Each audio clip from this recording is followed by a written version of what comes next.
Hello दोस्तों, आपका agriculture study BK में स्वागत है। तो आज हम इस वीडियो में शुरू करने वाले हैं आपकी मृदा एवं जल प्रबंधन। इसके जो हम इस वीडियो में आपको 48 क्वेश्चन कराएंगे और हम आपको बता दें कि जो इससे पहले की जो हमने हैं आपको ये वीडियो नंबर हमारी 5वीं, इससे पहले जो हमने आपको 4 वीडियो करा दी हैं और एक वीडियो में हमने आपको जो है 50 क्वेश्चन कराए हैं। तो आपके जो है ये हो जाते हैं 200 क्वेश्चन जो हमने ऑलरेडी इसके करा दिए। जैसे कि हमने पहली वीडियो में बताया था आपको कि हम इसके जो है 250 क्वेश्चन के समथिंग जो है कराएंगे। तो इसमें जो है आपके तो 200 ये हो जाएंगे और प्लस 48 ये क्वेश्चन हो जाएंगे। तो आपके 248 क्वेश्चन यहाँ से हमने MQC करा दिए हैं सब्जेक्ट वाइज, किसके, मृदा एवं जल प्रबंधन के, जो कि आपके यूपी SSSC AGTA में पूछे जाएंगे। और ये जो क्वेश्चन हमने कराए हैं बहुत महत्वपूर्ण हैं और ये एग्ज़ाम में पूछे हुए हैं। और हम बात करें तो अब जो इसके बाद जो हम कराएंगे वो आपको कराएंगे हम एग्रीकल्चर एक्सटेंशन, मतलब कृषि प्रसार के, जो कि आपका AGTA में जो है कृषि प्रसार से जो आपके 5 क्वेश्चन पूछे जाएंगे। और जो एक क्वेश्चन होगा वो 1 नंबर का होगा। तो 5 नंबर के जो है आपके 5 क्वेश्चन मतलब एग्रीकल्चर एक्सटेंशन से या प्रसार विज्ञान से जो आपके पूछे जाएंगे। तो अगर आपने अभी तक चैनल को सब्सक्राइब नहीं किया तो चैनल को जरूर सब्सक्राइब कर लें। अगर वीडियो को लाइक नहीं किया है तो वीडियो को भी लाइक कर दें। तो आप इसी चैनल से जुड़े रहें। तो फिर देर न करते हुए करते हैं हम वीडियो शुरू। तो 200 क्वेश्चन से आगे की हम इस वीडियो में बात करेंगे। तो आपका 201 क्वेश्चन हो जाता है कि भारत में सिंचाई के प्रमुख साधन निम्न में से हैं।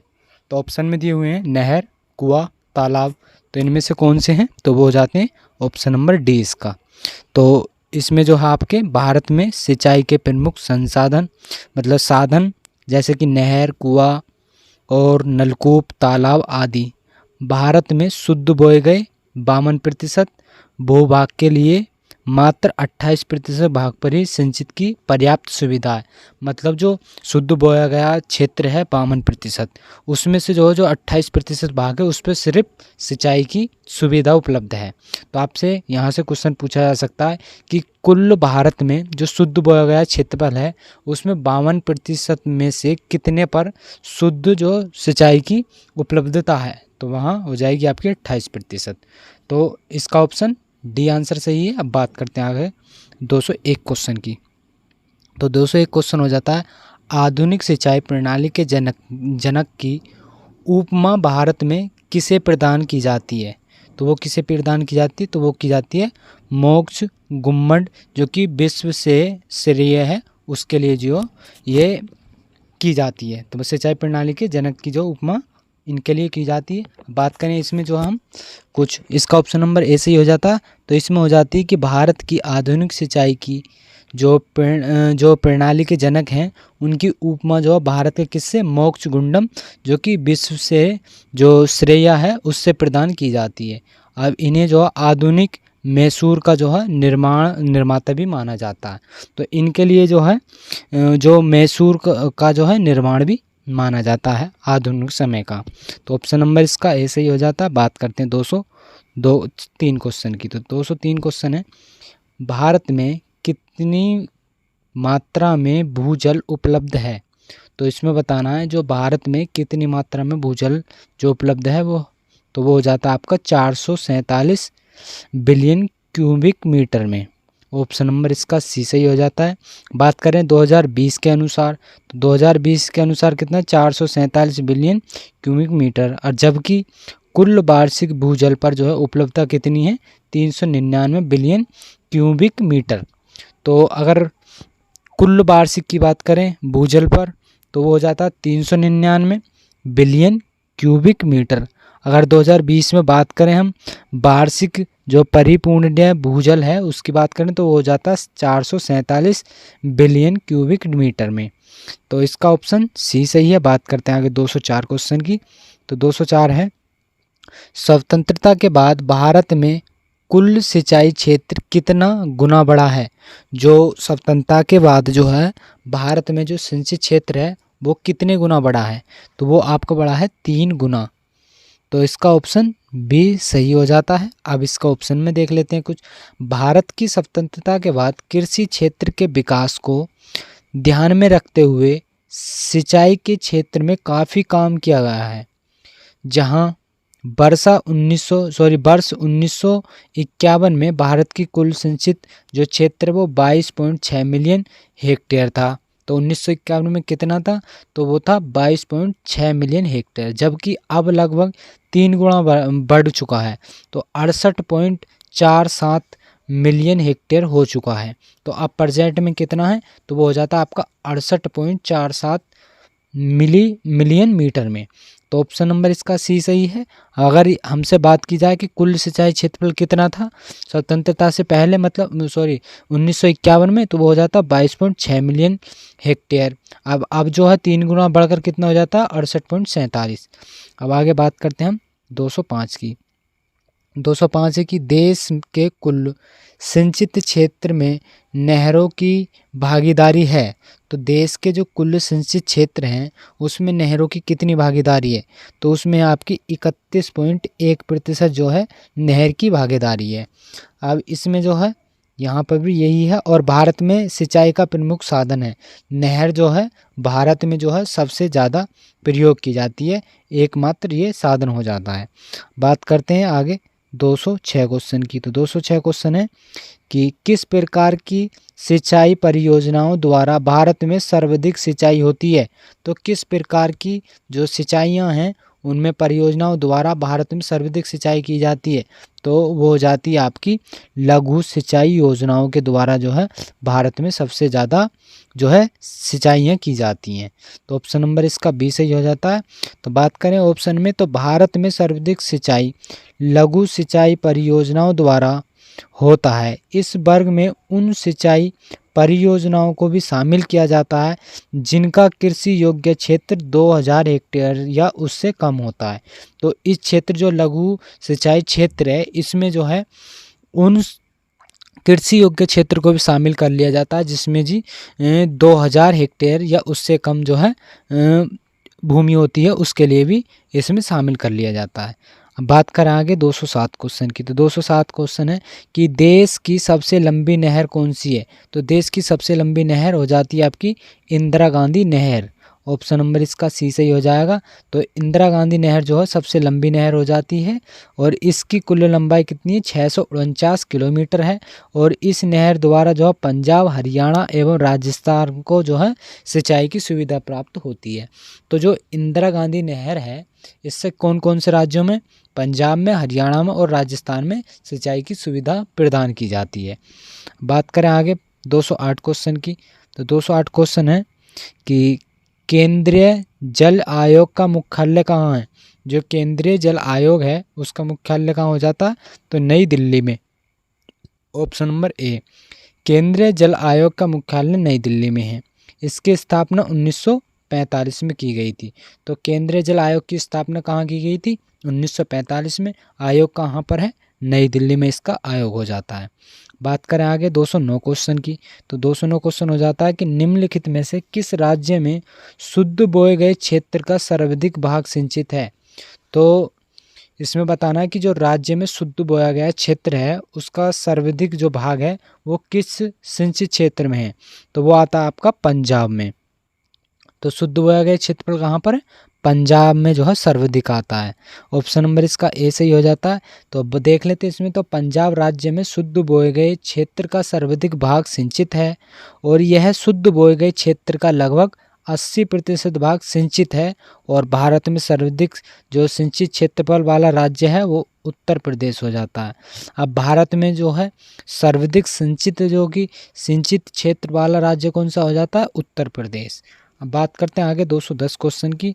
तो 210 क्वेश्चन हो जाता है कि इंदिरा गांधी नहर निकलती है। तो इंदिरा गांधी नहर कौन से बांध से निकलती है? तो ये निकलती है आपकी हरी के बांध से जो है इंदिरा गांधी नहर निकलती है। तो कौन कौन से राज्य में होकर? पंजाब में, हरियाणा में और आपकी राजस्थान में होकर उनको सिंचाई ये प्रदान करती है इंदिरा गांधी नहर। तो इसका ऑप्शन नंबर बी हो जाता है। तो अब देख लेते हैं इसके ऑप्शन में कुछ। तो इंदिरा गांधी नहर का उद्गम पंजाब के फिरोजपुर के निकट सतलज व ब्यास नदी के संगम पर बने हरिकेश बैरज या बांध से शुरू होता है। इसका उद्घाटन 30 मार्च 1958 को तत्कालीन गृह मंत्री कौन थे उस टाइम, गोविंद बल्लभ पंत ने इसका जो है शुभारंभ किया था। तो आपसे एग्जाम में पूछा जा सकता है कि इंदिरा गांधी नहर का जो है निर्माण मतलब उद्घाटन कब किया गया था, तो 30 मार्च 1958 को इसका उद्घाटन किया गया था। उद्घाटन किसने किया था, तो जो उस टाइम जो है गृह मंत्रालय थे, गृह मंत्री जो थे वो थे गोविंद बल्लभ पंत, तो इन्होंने जो है इसका उद्घाटन किया था। तो इसका ऑप्शन बी आंसर सही है। बात करते हैं 211 क्वेश्चन की। 211 है, निम्नलिखित में से कौन सा सही सुमेलित नहीं है, तो इसमें से बताना है कि कौन सा सुमेलित नहीं है। तो वो आपका ऑप्शन नंबर ए है, मिदनापुर नहर कहाँ पर है, तो काग जो सावती है वहाँ पर स्थित है, तो ऑप्शन नंबर ए सही हो जाता है। बात करते हैं तवा प्रोजेक्ट कहाँ से है, तो कृष्णा नदी से है तवा प्रोजेक्ट, तो ये गलत हो जाता है। तो कहाँ से हो जाता, तवा प्रोजेक्ट जो होता है तवा नदी से ही शुरू होता है। कहाँ से, तवा नदी से ही ये शुरू होता है। अब बात करें आगे, मेटूर डैम कहाँ से, कावेरी नदी से। और डी है जो उकाई प्रोजेक्ट कहाँ से, ताप्ती नदी से हो जाता है। तो इसका ऑप्शन नंबर जो है बी गलत हो जाता है। अब बात करें आगे प्रश्न नंबर 212 की, तो 212 है कि भारत की सिंचाई क्षमता का लगभग 30.58% पूरा होता है तो किस योजना से होता है, तो वो आपका जो होता है परियोजना कौन सी है वो, तो वो हो जाती है आपकी माध्यम सिंचाई परियोजना। ऑप्शन नंबर सी सही हो जाता है इसका। तो भारत में सिंचाई का जो क्षमता का लगभग 30.58% माध्यम सिंचाई परियोजनाओं से जो है पूरा होता है। और माध्यम सिंचाई परियोजनाओं में नहर सिंचाई प्रमुख है। इनमें से 2000 से 10,000 हेक्टेयर तक के क्षेत्र जो है शामिल होते हैं। तो मध्यम सिंचाई परियोजना में कितने तक के क्षेत्र जो शामिल होते हैं, वो होते हैं 2000 से 10,000 हेक्टेयर तक के जो है क्षेत्र शामिल हो जाते हैं मध्यम सिंचाई परियोजना में। बात करते हैं 213 क्वेश्चन की।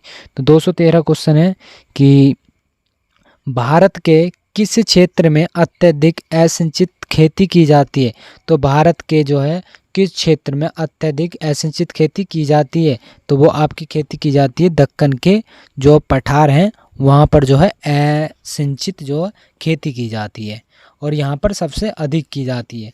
तो इसका ऑप्शन जो है बी आंसर सही है।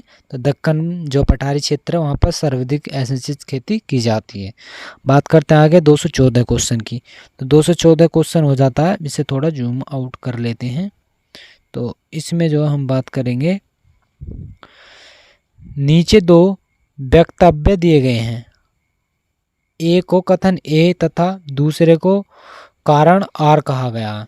तो इसमें बताना है ए में प्रायद्वीपीय भारत में सिंचाई का एक प्रमुख जो साधन है, तो वो आपका हो जाता है हाँ, जो प्रायद्वीपीय भारत है उसमें जो सिंचाई का एक प्रमुख साधन तालाब है, हाँ हो सकता है।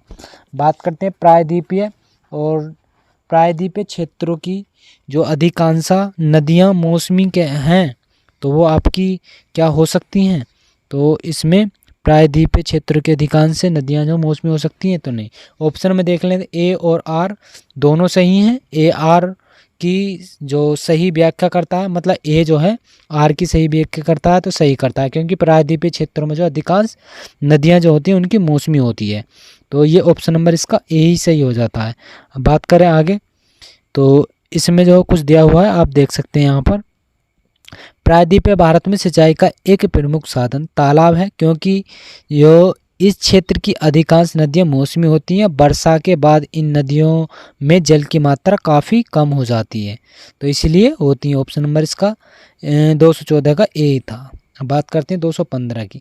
भारत में तालाब से सर्वाधिक सिंचाई जो अधिक सिंचाई किस राज्य में की जाती है, तो भारत में तालाब से जो है सबसे अधिक सिंचाई कहाँ पर की जाती है, तो आपको की जाती है तमिलनाडु में जो है सबसे अधिक सिंचाई की जाती है तालाबों के द्वारा। अब इसका ऑप्शन में देख लेते हैं, तो भारत में तालाबों से अधिक सिंचाई जो कि तमिलनाडु में की जाती है, और इसके बाद कर्नाटक, तेलंगाना, आंध्र प्रदेश राज्यों की जाती है। इनके बाद किस में की जाती है? कर्नाटक, तेलंगाना, आंध्र प्रदेश राज्यों में। भारत के कुल सिंचित भूमि के लगभग 2.97% भाग का जो भाग की सिंचाई जो है तालाबों द्वारा होती है। मतलब जो कुल सिंचित क्षेत्र हैं उनमें 2.97% है, उसमें जो है तालाबों के द्वारा ही सिंचाई की जाती है।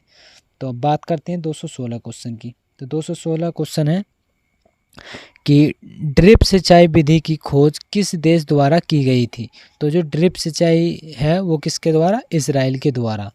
ऑप्शन नंबर इसका सी आंसर सही हो जाता है। तो ड्रिप सिंचाई विधि की खोज इजराइल देश को माना जाता है। परंपरागत जो सतही सिंचाई की तुलना में ड्रिप सिंचाई के द्वारा कम जल में जो है अधिक भूमि की सिंचाई की जाती है। तो ड्रिप सिंचाई जो होती है इसमें जो है पानी की बचत होती है, मतलब कम जल में अधिक सिंचाई की जा सकती है, जिससे जो है पानी की बचत की जा सकती है।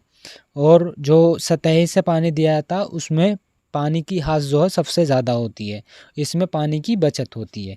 तो ऑप्शन नंबर इसका सी सही है। बात करते हैं 217 की। तो 217 की ड्रिप सिंचाई द्वारा जल पहुंचाया जाता है, तो कहाँ पर पहुंचाया जाता है? तो वो पहुंचाया जाता है पौधे की जड़ों में। तो जो ड्रिप सिंचाई होती है उससे डायरेक्ट पौधों की जड़ों में जो है पानी दिया जाता है बौछावर के द्वारा। अब बात करें इसमें, ऑप्शन नंबर इसका बी सही है। तो ड्रिप सिंचाई पद्धति के द्वारा पानी को जो है पौधों की जड़ों में बूंद बूंद करके टपकाया जाता है, इसलिए इसे टपक सिंचाई या बूंद सिंचाई के नाम से भी जाना जाता है। टपक सिंचाई और बूंद सिंचाई के नाम से किसे जाना जाता है? तो ड्रिप सिंचाई को ही जाना जाता है। इस विधि के तहत फसलों को पानी धीमी गति से एवं रोजाना या एक दिन छोड़कर दिया जाता है। तो इस विधि से जो है पानी को एक दिन छोड़ के भी या रोज भी दे सकते हैं। बात करते हैं आगे 218 क्वेश्चन की। 218 है कि ड्रिप सिंचाई किस क्षेत्र के लिए अत्यधिक उपयोगी मानी जाती है? तो जो ड्रिप सिंचाई है वो किस क्षेत्र के लिए अत्यधिक उपयोगी मानी जाती है? तो वो आपकी ऊसर क्षेत्र के लिए, रेतीली के लिए और विषम उच्चवाच वाले क्षेत्र के लिए। ऑप्शन नंबर इसका डी सही हो जाता है। तो इन सभी क्षेत्रों के लिए जो है यह ड्रिप सिंचाई अत्यधिक उपयोगी होती है। इसके ऑप्शन में देख लेते हैं हम। तो ड्रिप सिंचाई की विधि जो है ऊसर, रेतीली मृदा और विषम उच्चवास वाले क्षेत्र के लिए अत्यंत उपयोगी मानी जाती है और इस विधि का उपयोग प्राय सब्जी उगाने में तथा अंगूर, नींबू व अन्य फसलों की खेती में जो है प्रयोग किया जाता है। तो ड्रिप सिंचाई का कौन कौन से फसलों पर प्रयोग किया जाता है? अंगूर में, नींबू में और सब्जियों वाली फसलों में और फलों के लिए जो है इनकी जो है ड्रिप सिंचाई का प्रयोग किया जाता है। बात करते हैं आगे 219 क्वेश्चन की। तो 219 क्वेश्चन हो जाता है। तो यहाँ से जो हो जाएगा आपका क्वेश्चन, तो ये हो जाएगा आपका निम्न में से कौन से ड्रिप जो सिंचाई के लाभ हैं? तो इनमें से ड्रिप सिंचाई के लाभ बताने हैं। तो पानी की बचत होती है, सही है। मृदा अपरदन की कमी होती है, सही है। आवश्यक रासायनिक पदार्थ एवं उर्वरकों को जड़ों तक पहुंचाया जाता है, तो ये भी सही हो जाता है। ऑप्शन नंबर इसका डी सही हो जाता है।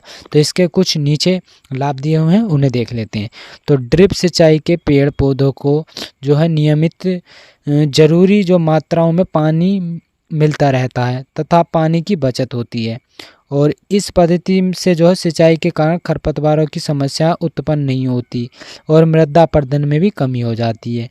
और इस विधि में जो है आवश्यक रासायनिक पदार्थों को कारकों के सीधे पौधों से जड़ों तक पहुंचाया जाता है। मतलब इस विधि में जो है रासायनिक जो दिए जाते हैं रासायनिक पदार्थ उन्हें डायरेक्ट पौधों की जड़ों में जो है पानी के माध्यम से पहुँचा दिया जाता है। तो ऑप्शन नंबर इसका डी आंसर सही है। बात करते हैं 220 क्वेश्चन की। तो ये हो जाता है फव्वारा सिंचाई को अन्य किस नाम से जाना जाता है? तो वो जाना जाता है बौछावरी सिंचाई के नाम से। ऑप्शन नंबर बी सही है। तो फव्वारा सिंचाई की बौछावर सिंचाई के नाम से भी जाना जाता है।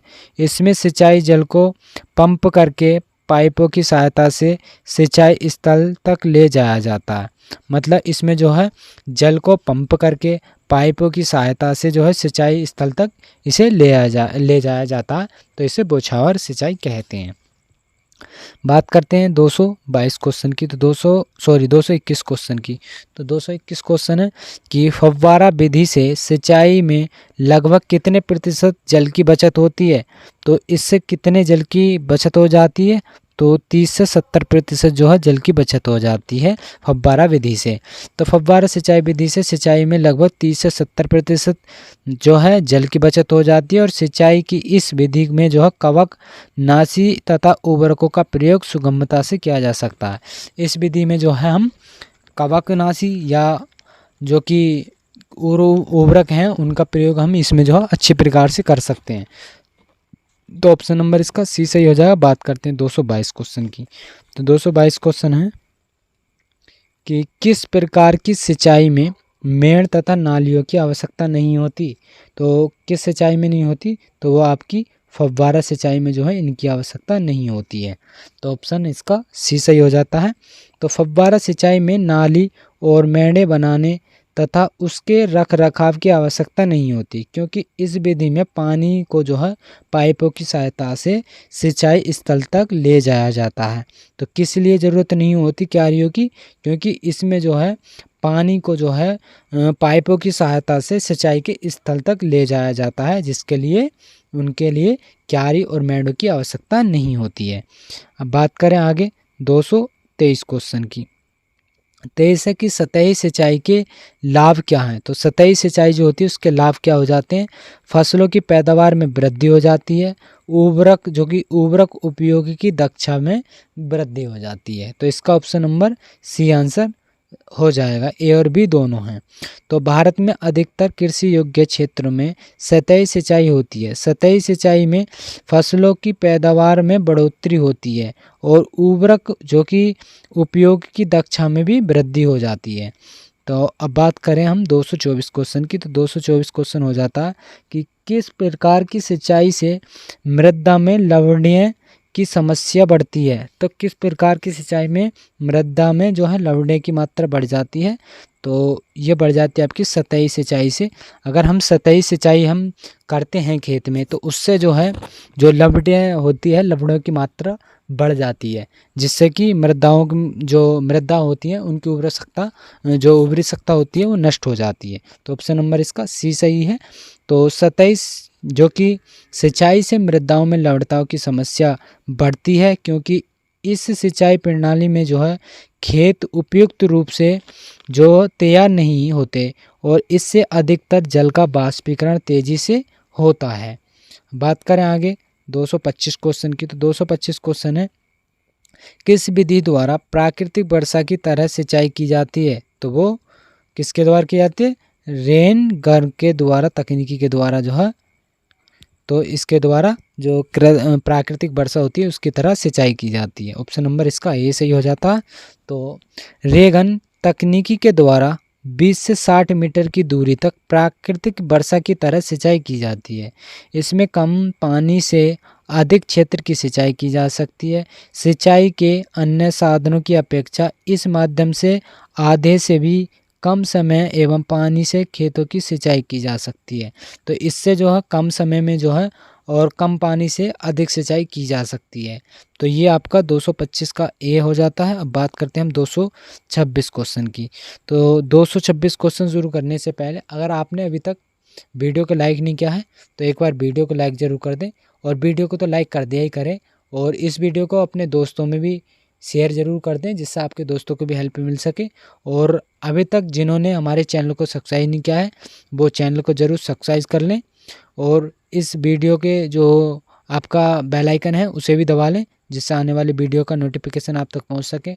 और हम आपको एक और बता दें कि हम इस पे चैनल पर जो आपको एक प्रैक्टिस सेट जो हम शुरू करेंगे, और प्रैक्टिस सेट 1 से लेकर हम 10 प्लस जो आपके प्रैक्टिस सेट कराएंगे, और उससे आपकी तैयारी बहुत स्ट्रॉन्ग हो जाएगी। जो आपके 65 नंबर का एग्रीकल्चर है उससे हम आपका पूरा करा देंगे इसी चैनल के माध्यम से।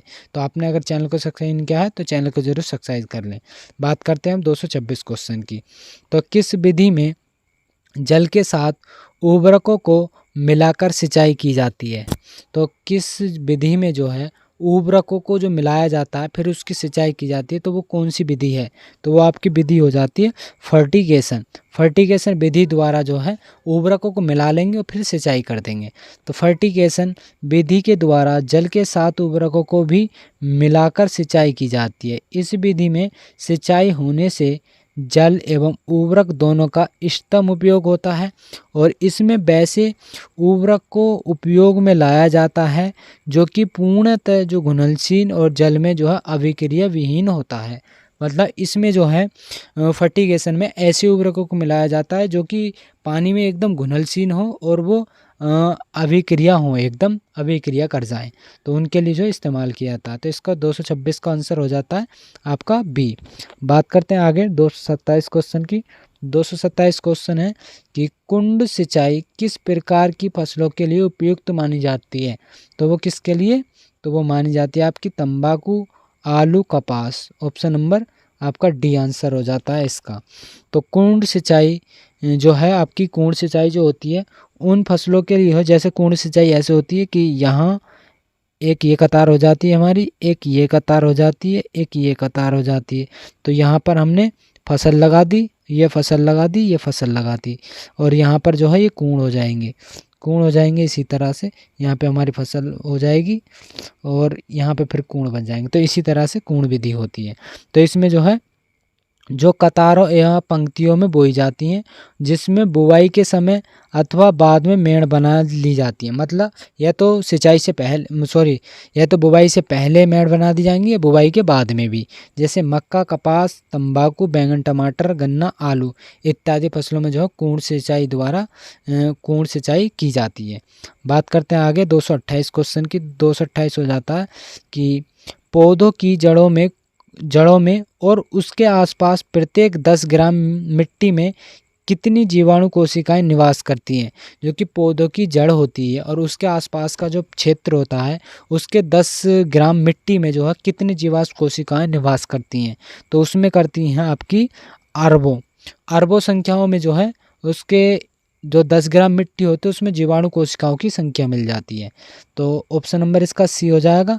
तो पौधों की जड़ों में और उसके आसपास मिट्टी के प्रत्येक 10 ग्राम में अरबों जीवाणु कोशिकाएं निवास करती हैं, जिसे जो है राइजोस्फीयर के रूप में जाना जाता है। तो किसके रूप में? राइजोस्फीयर के रूप में जो है इन जीवाणुओं को जाना जाता है। बात करते हैं आगे 229 क्वेश्चन की। तो 229 हो जाता है मृदा निर्माण के जो निष्क्रिय कारकों में शामिल करते हैं। तो किसको करते हैं? वो पैतृक पदार्थ को जो है मृदा निर्माण में जो निष्क्रिय कारक होते हैं उनमें शामिल करते हैं। तो ये आपके हो जाते हैं मृदा निर्माण के निष्क्रिय कारक जो होता है एक पैतृक पदार्थ हो जाता है, एक जो कि टोपोग्राफी या रिलीफ जो हो जाते हैं या आपके मृदा निर्माण के निष्क्रिय कारक हो जाते हैं। और दूसरा हो जाता है मृदा निर्माण के सक्रिय कारक। एक ये हो जाते हैं निष्क्रिय और एक हो जाते हैं सक्रिय कारक। सक्रिय जीवाणु हो जाता है, जलवायु हो जाता है और जीव हो जाता है। तो ये सक्रिय कारक हो जाते हैं आपके। बात करते हैं आगे 230 क्वेश्चन की। तो 230 क्वेश्चन है मृदा संरक्षण की सस्या विधियाँ कितने प्रतिशत ढलान पर तक की जा सकती है? तो वो की जा सकती है आपके 2% पर। 2% पर जो संरक्षण की जो सस्यायन विधियाँ हैं वो 2% ढलान पर की जा सकती हैं। तो मृदा संरक्षण की समस्या 2% ढलान पर प्रभावी है और जबकि सीढ़ी नुमा खेतों में प्राय 16 से 33% जो ढलान युक्त क्षेत्र है वहाँ पर जो सस्या क्रियाएँ की जा सकती हैं, सस्या विधियाँ की जा सकती हैं। बात करते हैं आगे 231 क्वेश्चन की। 231 क्वेश्चन हो जाता है कि पहाड़ी क्षेत्रों में मृदा संरक्षण की सर्वोत्तम विधि कौन सी है? जो पहाड़ी क्षेत्र होते हैं उसमें जो मृदा संरक्षण की सर्वोत्तम विधि है वो कौन सी हो जाती है? तो आपकी समोच्च जुताई जो है विधि हो जाती है। Option number B. तो पहाड़ी क्षेत्रों में मृदा संरक्षण का जो सर्वोत्तम तरीका है वो समोच्च जुताई है। इस विधि में जो है समान ऊंचाई वाले क्षेत्र में जुताई कर कूण बनाना चाहिए और इससे जो है छोटी छोटी मेड़ें निर्माण होती हैं और जो कि पानी के लिए बहाव में अवरोधक उत्पन्न करती हैं। मतलब जो छोटी छोटी मेड़ बनाई जाती हैं तो उससे जो है पानी में जो है बहाव होता है उसमें अवरोध उत्पन्न कर देते हैं वो। तो इसका ऑप्शन नंबर बी हो जाता है। बात करते हैं 232 क्वेश्चन की। तो 232 है अखिल भारतीय मृदा सर्वेक्षण संगठन की स्थापना कब की गई थी? तो जो अखिल भारतीय मृदा सर्वेक्षण संगठन है उसकी स्थापना कब की गई थी? तो 1965 में जो उसकी स्थापना की गई थी। तो अखिल भारतीय मृदा सर्वेक्षण संगठन की स्थापना 1956 में हुई थी। इसका मुख्य कार्य जो है मृदा का अध्ययन करना और इसे अंतर्राष्ट्रीय स्तर पर तुलनीय बनाने का जो प्रयास करना है। तो क्या है, इसमें जो अंतर्राष्ट्रीय स्तर हैं उन पर तुलनीय बनाने का जो है प्रसार करना इनका उद्देश्य हो जाता है। बात करते हैं 233 क्वेश्चन की। तो 33 भारत में भूमि उपयोग संबंधित आंकड़े कौन रखता है? तो जो भारत में जो है जो भूमि उपयोग संबंधित आंकड़े होते हैं उनके लिए कौन रखा जाता है? तो कौन रखता है उनके लिए? तो उनके लिए रखता है आपका ग्रामीण विकास मंत्रालय के द्वारा जो है उनके आंकड़ों को रखा जाता है। भारत में भूमि उपयोग से संबंधित मामले भारत सरकार के ग्रामीण विकास मंत्रालय में जो है भूमि संसाधन विभाग में रखा जाता है। तो इसका ऑप्शन नंबर आपका बी हो जाता है। बात करते हैं 234 क्वेश्चन की। 34 है, भारत सरकार द्वारा मिट्टी की जांच पर विशेष ध्यान देने के लिए किस वर्ष मृदा वर्ष मनाया जाता है? तो जो कि मिट्टी की जांच पर विशेष ध्यान रखने के लिए किस वर्ष को मृदा वर्ष के रूप में मनाया जाता है? तो वो आपका हो जाता है 2015। ऑप्शन नंबर ए इसका सही हो जाता है।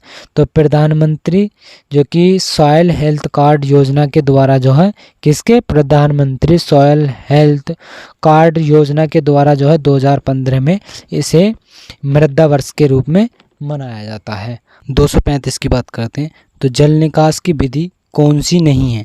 तो इनमें से जल निकास की कौन सी विधि नहीं हो जाती? ऊपरी जल निकास की जो है ये विधि नहीं होती है। तो ऊपरी जल निकास की विधि नहीं है। जल निकासी की विधि सतही जल निकासी, ऊपरी जल सतही निकासी, जमीन की सतह से अतिरिक्त पानी के निकास जल निकासी कहलाता है।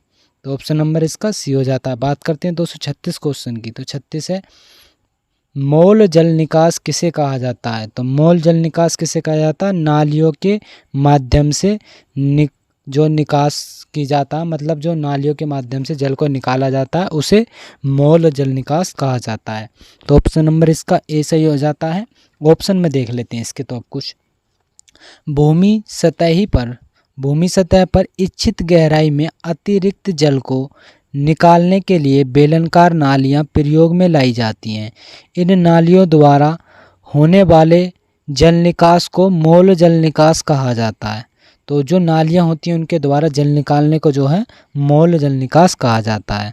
बात करते हैं 237 क्वेश्चन की। तो 237 क्वेश्चन है कि अपपृष्ठ जल निकास, जो कि दोबारा देख लेते हैं इसे, अपपृष्ठ जल निकासी में किस प्रकार की नालियां बनाते हैं?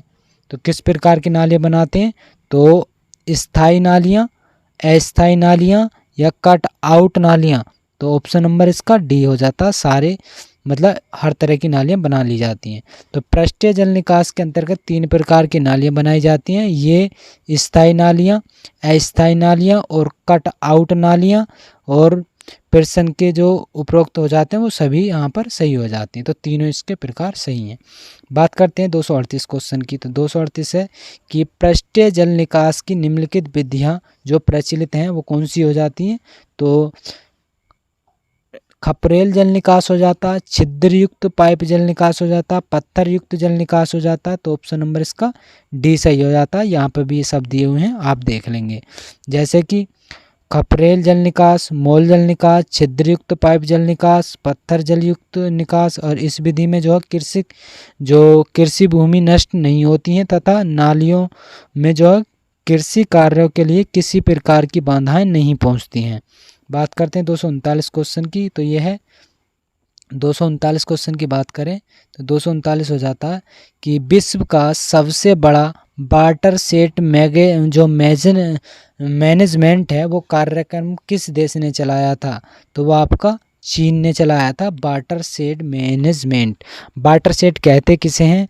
मतलब जैसे वर्षा का जल है, एक तालाब खोद लेंगे, उसमें जो वर्षा होगी वर्षा का जल उसमें एकत्रित हो जाएगा, तो उसे वाटर सेट जो है बोला जाता है।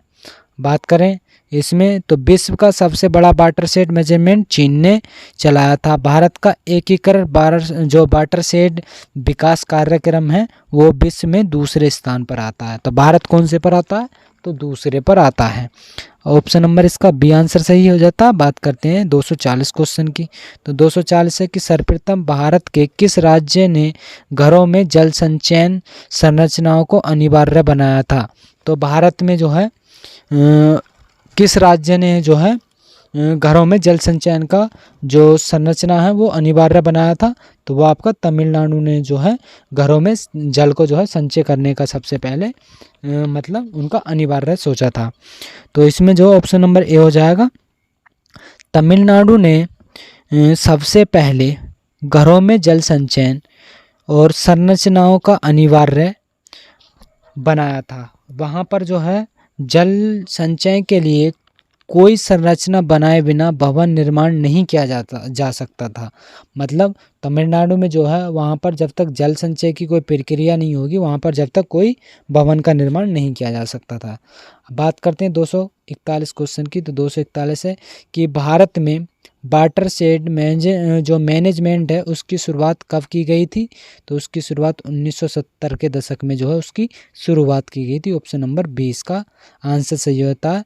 तो भारत में 1970 के दशक में वाटरशेड मैनेजमेंट से जो है संबंधित अनेक कार्यक्रम की शुरुआत की गई। इस कार्यक्रम में 1990 के दशक में व्यापक स्तर पर जो बदलाव एवं सुधार किए गए थे। मतलब 1990 के दशक में जो है आने पर वहाँ पर व्यापक स्तर में इसमें अनेक सुधार किए गए थे। तो इसका ऑप्शन बी आंसर हो जाता है। बात करते हैं 242 क्वेश्चन की। तो 242 है वाटरशेड मैनेजमेंट में निम्न में से कौन सा जो कि जुड़ा रहा है? मतलब कौन सा जुड़ा रहा है इसमें वाटर से जो शेड मैनेजमेंट है उससे कौन जुड़ा रहा है? तो उनसे आपके राजेंद्र जो सिंह ये वाटरशेड से जुड़े रहे हैं। तो राजेंद्र सिंह वाटरशेड मैनेजमेंट से जुड़े रहे और इन्हें भारत जल पुरुष के नाम से भी जाना जाता है। तो भारत जल पुरुष के नाम से किसे ने आता है? तो राजेंद्र सिंह को। और इनका कार्य क्षेत्र राजस्थान रहा है और यहाँ पर इन्होंने जो है जोहाडसन और चेक डैम्स बनाकर जल की समस्याओं का काफ़ी हद तक समाधान किया था। क्या बनाकर? जो कि जोहाडसन और चेक डैम्स बनाकर जो है जल की जो समस्या थी उसे काफ़ी हद तक कम कर दिया था। बात करते हैं आगे 243 क्वेश्चन की। 243 है कि अंटार्कटिका में ओजोन परत का सर्वाधिक विनाश किस माह में होता है? जो अंटार्कटिका है उस पे जो ओजोन परत है उसका जो सबसे ज़्यादा क्षति होती है विनाश होता है वो किस माह में होता है? तो आपका सितंबर और अक्टूबर माह में सबसे अधिक जो हानि होती है मतलब विघटन होता है उसका। अब अंटार्कटिका में ओजोन परत का सर्वाधिक विनाश सितंबर अक्टूबर माह में होता है। इस महीने के दौरान अंटार्कटिका में सूर्य की रोशनी वापस आती है। तब सूरज की रोशनी में जो है क्लोरीन और ब्रोमीन तेजी से सक्रिय होकर ओजोन को प्रभावित करते हैं। इसके परिणाम स्वरूप अंटार्कटिका में ओजोन क्षेत्र का निर्माण जो है हो जाता है। किसके कारण हो जाता है? मतलब सूर्य की रोशनी में जो है क्लोरीन और ब्रोमीन की जो तेज़ी से सक्रिय होती है उसके कारण ओजोन जो है प्रभावित हो जाता है जिसके कारण अंटार्कटिका ओजोन क्षेत्र का निर्माण हो जाता है। ऑप्शन नंबर इसका सी आंसर हो जाता है 243 का। बात करें 245 क्वेश्चन की। तो 245 है कि मोटर वाहनों से निकलने वाली कौन सी एक प्रमुख जो प्रदूषक गैस है वो कौन सी हो जाती है? तो आपकी मोनोकार्बन जो कि कार्बन मोनोऑक्साइड हो जाती है। तो ये जो है वाहनों से निकलने वाला प्रदूषक का कार्य करती है सबसे अधिक। तो मोटर वाहनों से निकलने वाली जो कार्बन मोनोऑक्साइड एक प्रमुख जो प्रदूषक गैस है। इसके अतिरिक्त इससे हाइड्रोकार्बन सल्फर और नाइट्रोजन के ऑक्साइड जो कि पार्टिकुलेटर मैटर आदि का उत्सर्जित यहाँ पर होता है। बात करें आगे 245 क्वेश्चन की। तो 245 है कि नाभिकीय ऊर्जा का उपयोग मुख्यतः किस प्रकार के प्रदूषण का कारण बनता है? जो नाभिकीय ऊर्जा का उपयोग है वो किस प्रकार के प्रदूषक का कारण हो जाता है? तो आपका हो जाता है ऊष्मीय प्रदूषक का कारण। ऑप्शन नंबर इसका ए आंसर सही है। बात करें इसमें तो नाभिकीय ऊर्जा का उपयोग मुख्यतः उसमें प्रदूषण का कारण बनता है। देश सबसे अधिक रेडियो ध्वनि प्रदूषण केरल में पाया जाता है और नाभिकीय विकिरण जो अपवाद से बचाने के लिए नागरिकों को जो पोटेशियम आयोडाइन की जो है गोलियां दी जाती हैं। किसके लिए? नागरिकों को बचाने के लिए पोटेशियम आयोडाइड की गोलियां दी जाती हैं। ऑप्शन नंबर इसका ए आंसर सही है। बात करें 246 क्वेश्चन की, तो रेडियोधर्मी प्रदूषण से कौन कौन से पदार्थ पाए जाते हैं? तो उसमें आपके थ्योरियम पाया जाता है, प्लूटोनियम पाया जाता है, यूरेनियम पाया जाता है। तो तीनों इसमें पाए जाते हैं पदार्थ। ऑप्शन नंबर इसका डी सही है। बात करें रेडियो एक्टिविता, पदार्थ के विकिरण से होने वाला प्रदूषण रेडियोधर्मी प्रदूषण कहलाता है। इन पदार्थों से स्वतः ही रेडियोधर्मी विकिरण निकलता रहता है, जैसे थ्योरियम, प्लूटोनियम, यूरेनियम आदि। रेडियोधर्मी प्रदूषण के मापन की इकाई जो है कौन सी? रोन्टन्स जो है इसे कहते हैं। इसे रैम भी कहा जाता है, दूसरे किसी नाम से इसे रैम के नाम से भी जाना जाता है। तो इसका ऑप्शन डी आंसर सही है। बात करें 247 की, 247 से निम्न में से ई अपशिष्ट प्रदूषण के प्रमुख तत्व हैं। तो ई जो अपशिष्ट प्रदूषण है उसके तत्व कौन से हो जाते हैं? तो सीसा और कैडमियम, पारा और बेरिलियम जो है ये सारे इसके तत्व हो जाते हैं। Option number D. तो उपयोग के बाद बेकार एवं जो निरर्थक हो चुके हैं जो इलेक्ट्रिक एवं इलेक्ट्रॉनिक्स उपकरणों को ई अपशिष्ट की संज्ञा दी जाती है, जिसमें अनेक हानिकारक रसायन एवं भारी धातुएं तथा सीसा जो कि कैडमियम, पारा, बेरिलियम, ऑक्सीन आदि पाए जाते हैं, जो मानव स्वास्थ्य और पर्यावरण एवं जीव जंतुओं के लिए अत्यंत खतरनाक साबित होते हैं। तो ऑप्शन नंबर इसका डी हो जाता है। तो इसमें जो अपशिष्ट प्रदूषण होते हैं वो जो है मानव स्वास्थ्य के लिए भी, पर्यावरण के लिए, जीव जंतु के लिए भी ये बहुत खतरनाक हो जाते हैं। कौन कौन से? जैसे बेरिलियम हो जाता, ऑक्सीनिक हो जाता, कैडमियम हो जाता है, ये जो है बहुत हानिकारक हो जाते हैं। बात करें 248 क्वेश्चन की, और ये क्वेश्चन जो हमारी इस वीडियो का लास्ट क्वेश्चन है। तो जीवों को बचाने के लिए किसने पीपल ऑफ एनिमल नामक संगठन बनाया था? तो जीवों को बचाने के लिए जो पीपल ऑफ एनिमल्स नामक संगठन था वो किसने बनाया था? तो आपका मेनका गांधी ने इसका जो है गठन बनाया था। तो ऑप्शन नंबर इसका ए सही है। तो कब बनाया था और देख लेते हैं। तो पीपल ऑफ एनिमल्स भारत के सबसे बड़े पशु कल्याण संगठनों में से एक है और जिसकी स्थापना मूलतः रूप से 1992 में मेनका गांधी ने की थी। वर्तमान में इसका मुख्यालय कहाँ है? नई दिल्ली में। और तथा भारत में इसकी 100 से अधिक क्षेत्रीय इकाइयाँ स्थित हैं। तो इसकी कितने? 100 से अधिक क्षेत्रीय इकाइयाँ जो हैं इसकी स्थित हो जाती हैं। अब बात करें हम यहाँ पर जो आपके मृदा एवं जल प्रबंधन के जो है आपके 248 क्वेश्चन जो है यहाँ पर ये 5 वीडियो में आपके हो जाते हैं। अगर आपने इनसे पहले की वीडियो नहीं देखा है तो डिस्क्रिप्शन बॉक्स है उसमें आपको प्लेलिस्ट की लिंक दी हुई है, वहाँ से टैप करके आप देख सकते हैं, या फिर आप चैनल पर जाकर प्लेलिस्ट वाले ऑप्शन पर क्लिक कर वहाँ से आप प्लेलिस्ट देख सकते हैं। तो हमने जो है आपके यहाँ पर सबसे पहली वीडियो जो कराई थी हमने वो आपकी एग्रोनॉमी जो कि फसल विज्ञान है उसकी हमने आपको एक वीडियो करा दी थी। उसमें हमने आपको 500 प्लस क्वेश्चन जो है उस वीडियो में करा दिए थे। तो वो वीडियो हमारी करीबन 5 वीडियो हैं और उनमें हर एक वीडियो में हमने 100 क्वेश्चन के समथिंग आपको क्वेश्चन कराए हैं। तो 5 वीडियो में 500 क्वेश्चन करा दिए। दूसरे हमने कराए थे आपको दूसरे जो कराए थे तो वो कराए थे हमने आप प्लांट पैथोलॉजी और बायोटेक्नोलॉजी। उसके हमने आपको जो क्वेश्चन कराए थे वो हमने आपको 200 क्वेश्चन उसके करा दिए थे, जिनमें कि हमने 4 वीडियो कराई थी और एक वीडियो हमने 50 क्वेश्चन आपको कराए थे। और ये जो क्वेश्चन है वो सब इम्पोर्टेंट क्वेश्चन है। अब हमने तीसरी वीडियो जो कराई है आपको, ये कराई है हमने मृदा एवं जल प्रबंधन की। तो इस वीडियो में हमने आपकी इसमें जो आपकी 5 वीडियो हो गई हैं, एक वीडियो में हमने 50 क्वेश्चन कराए हैं। तो आपके 250 क्वेश्चन जो है मतलब 248 क्वेश्चन यहाँ हमने आपको 3 लेक्चर में करा दिए हैं। और जो कि आपका एग्रोनॉमी का जो पोर्शन है वो 25 नंबर का पूछा जाएगा, और जो आपका जो बायोटेक्नोलॉजी है उसमें से आपका 10 नंबर का पूछा जाएगा, और जो आपकी मृदा एवं जल प्रबंधन है इससे 15 नंबर का पूछा जाएगा। तो ये जो हमने आपके जो ये अच्छे नंबरों के थे, ये हमने 3 सब्जेक्ट आपको करा दिए हैं।